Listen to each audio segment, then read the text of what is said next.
Why do you build me up? Buttercup, baby, just to let me down and mess me around, and the worst of all. What is going on, guys? I am back with a park battle, and tonight I've got two parks in New Jersey that I've been to. Playland's Castaway Cove in Ocean City, New Jersey versus Nickelodeon Universe at the American Dream Mall in East Rutherford, New Jersey. Now, I just had the opportunity to visit Nickelodeon Universe on January 30th. Go check out that content if you haven't already. And I got to visit Playland's Castaway Cove way back in 2018. And so, anyways, today, those two parks are going up against each other in the park battle. And so, anyways, let's just get to the rundown. So, for the coasters, the launched coasters are going to be worth 5 points. The spinning coasters are going to be worth 5 points. And the extra coasters are going to be worth 1 point per coaster.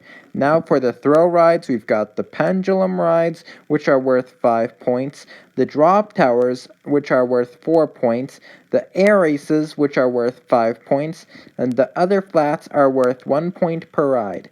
As for the family rides, the wave swingers are 5 points, and that is it. The amount of rides you're allowed to be barefoot on is always worth 9 points.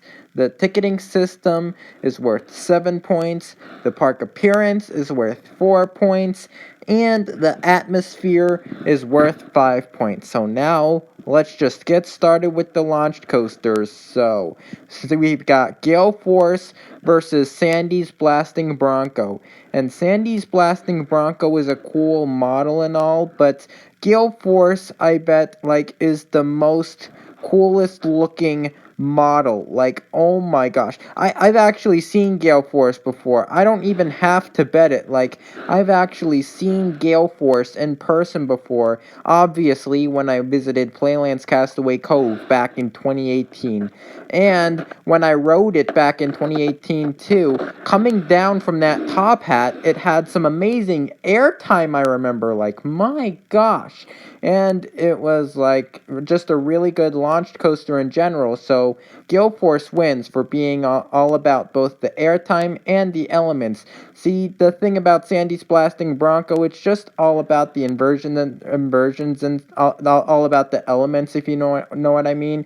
But anyways, Gale Force wins for being all about both the airtime and the elements here. So to start, the score is 5-0.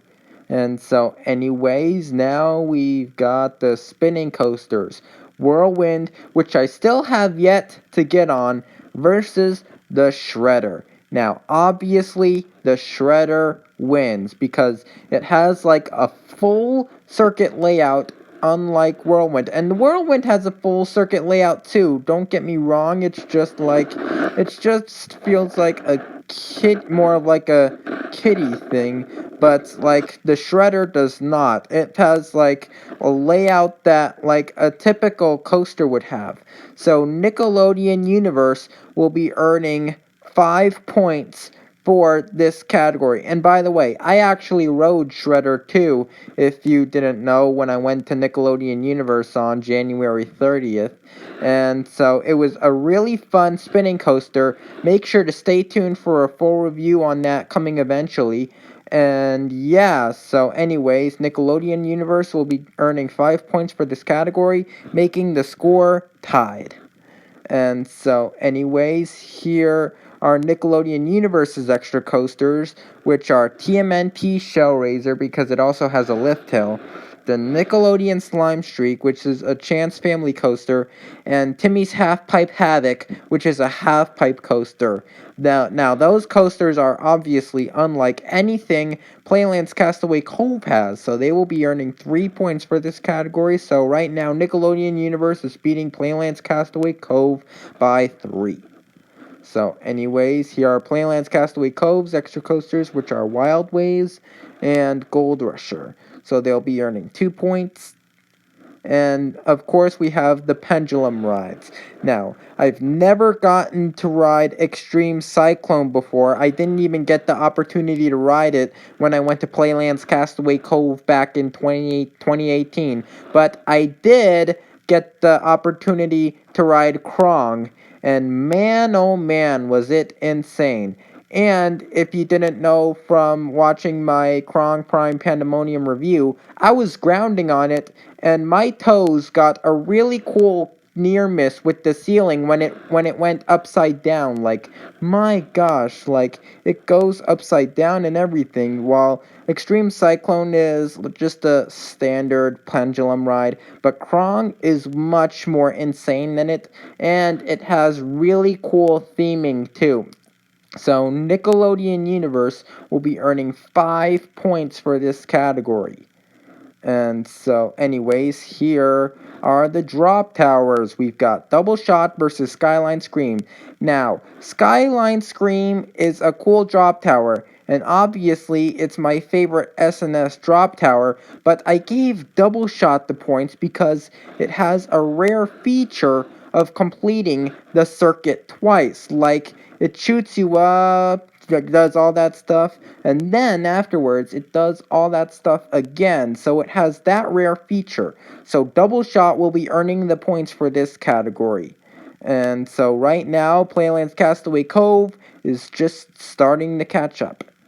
And so, anyways, now we've got the air races now. Playland's Castaway Cove's air race is just a typical air race, while Aang's Air Gliders is a much more themed Zamperla air race. Like, they've even got Aang's statue right outside of it to go along with the theming. And it's just a lot more themed in general, so Nickelodeon Universe will be earning 5 points for this category. So now we've got the other flats. Now, Playland's Castaway Cove has some pretty cool ones like Hurricane, and the 360 thing. Like, I forgot what it's called. But anyways, then we have Alien the Production. So comment down below if you remember the name of this ride because I forget it. But anyways, I'm counting that. So Playland's Castaway Cove will be earning 3 points. Now, Nickelodeon Universe has Jimmy Neutron's Atom Smasher, and that's a really cool flat. So Nickelodeon Universe will earn 1 point. So now we've got the Wave Swingers. Now, Playland's Castaway Cove is just, Playland's Castaway Cove's Wave Swinger is just a normal Wave Swinger, while SpongeBob's Jellyfish Jam at Nickelodeon Universe is a lot more themed. This is the best themed Wave Swinger I've ever seen in my life, you guys. So Nickelodeon Universe will definitely be earning the 5 points for this category. So now we've got the amount of rides you're allowed to be barefoot on. Playland's Castaway Cove has a total of about 6, excluding the Kiddie Flats, and Nickelodeon Universe has 4. So Playland's Castaway Cove has more, so they will be earning 9 points for this category, and Playland's Castaway Cove is starting to catch up again. So now we've got the ticketing system. Now, those two ticketing systems I thought would be interesting to compare in this park battle because they make you do the complete opposite at both parks. Like, both parks make you do the complete opposite of what each other does. So, Playland's Castaway Cove, you have to just pay per ride. You can't get a wristband at Playland's Castaway Cove, while Nickelodeon Universe makes you get a wristband. So wristbands are much more beneficial. So Nickelodeon Universe clearly has the better system. So Nickelodeon Universe will be earning 7 points for this category. And by the way, if you didn't hear me say this in the Nickelodeon Universe review, if you don't have your wristband while walking through Nickelodeon Universe even, you will be kicked out of the park. And I think wristbands are much more beneficial since you don't have to worry about buying more tickets if you run out. And so, anyways, like I said, Nickelodeon Universe clearly has the better system, so they will be earning the 7 points for this category. So anyways, now we've got the park appearance. So Playland's Castaway Cove looks just about like any normal park, you know. And Nickelodeon Universe is a lot more themed because it has statues all over the place that go along with the theme of the place, which is Nickelodeon. So they will be earning 4 points for this category. Now let's talk about the final thing, the atmosphere. Now, Playland's Castaway Cove's atmosphere is like, I don't know what. But something about Nickelodeon Universe atmosphere makes it much cooler than Playland's Castaway Cove's atmosphere. Like, my gosh. So they will be earning the 5 points for this one, definitely. And so, anyways, the points have been calculated, and winning by 17 points is... Yay, Nickelodeon Universe! Alright! Woo! And so, anyways, yeah, congratulations goes to Nickelodeon Universe for winning this park battle. Woo! And so, yeah, hope you enjoyed this park battle. Reply to me your thoughts on this video. And again, congratulations goes to Nickelodeon Universe for winning this park battle. And make sure to check out my merch store on Bonfire that I have made this past summer. I'll have a link in the description, so go buy yourself a few things after this video. I have face masks and shirts and tote bags and all the things. So make sure to check that out. And for the third time, congratulations goes to Nickelodeon Universe here for winning this park battle. And I will see you in the next.